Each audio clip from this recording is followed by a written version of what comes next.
I'll start with that. In retrospective, I think that I had plenty of indicators going back to pre-puberty. But in terms of a very clear idea in the forefront of my mind, it happened in a startling instant, and that is, it was during my first year at the University of Utah. I had just walked across the campus, and it was a long walk that I took, and it just suddenly occurred to me, I looked at every man that I passed, and not a single woman. And I remember sitting there waiting for the lecture to begin, and it hit me in the head, Richard, you're homosexual. And that was just frightening.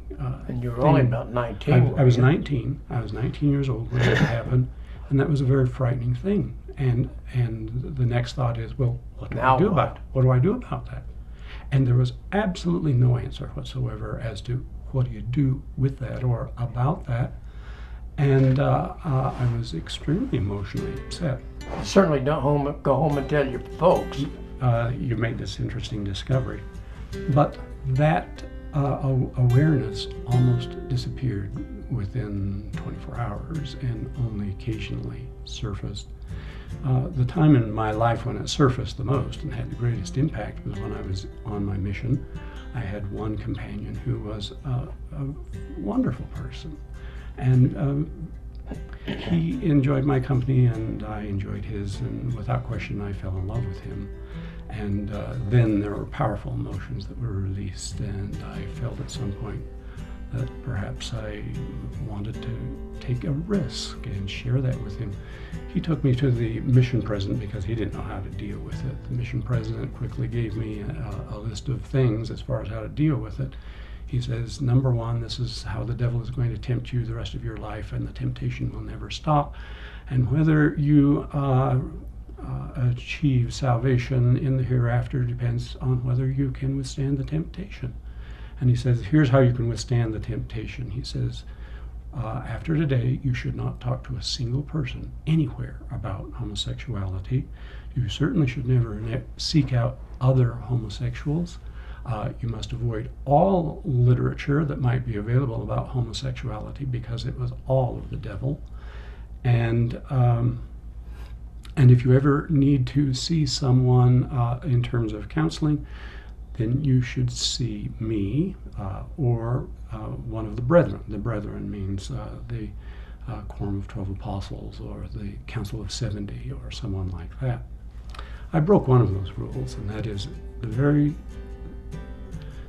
first quarter back at the University of Utah, which was, I loved going to college. It was a wonderful experience. But I went to the counseling center.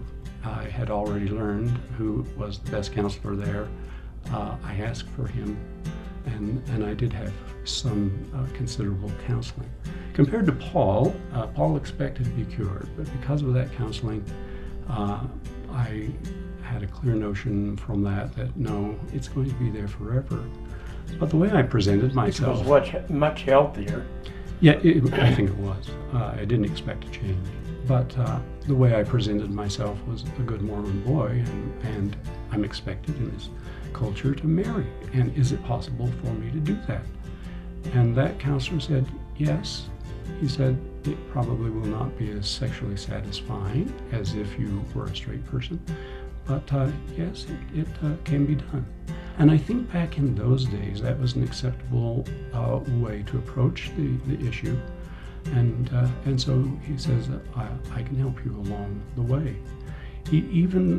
I saw him on occasion, not all the time, but even in the weeks preceding my marriage when I was courting my wife-to-be, I went back to him and asked him one of the most important questions, which was, don't you think I should be honest and tell my wife that I'm homosexual? And he said, if you do, the marriage will not work. Probably she'll say, no, I don't want to marry you. And he says, it's a secret you'll have to keep the rest of your life.